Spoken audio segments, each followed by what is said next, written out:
Welcome back, passengers. This is Nami Comic Tour Guide, and this marks my 50th video that I've published on different content platforms. Sorry for the wait for these videos. I'm just coming off of a mean cold for the last week, but we're back, and as promised, we're going to be finally covering Marvel Zombies. And this story picks up in the ruins of the Baxter Building as Magneto picks himself up from the ruins. This takes place immediately after Ultimate Fantastic Four issue number 23, where Magneto's group of survivors and the Ultimate Fantastic Four escaped the zombie horde. But Magneto opted to stay behind to destroy the multiversal teleporter inside so that the zombies couldn't chase him into the multiverse to eat more people. And though Magneto survived the destruction of the Baxter Building, so did the Marvel Zombies. And they're still hungry.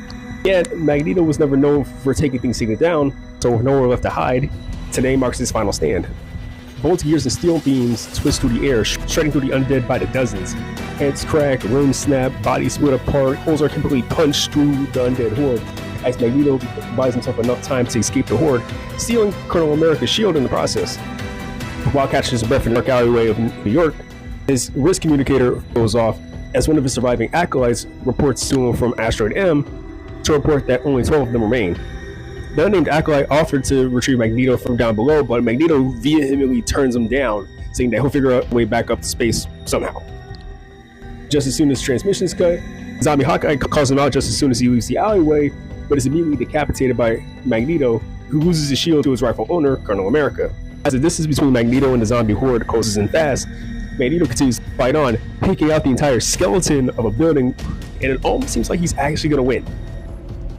Until the Wasp swoops in, shrinks herself, and then bites him in the neck. Yeah, game over for Magneto. With that being the end, zombies waste no time tearing Magneto limb from limb, leaving nothing of what used to be the master magnetism. When the frenzy ends, silence falls again.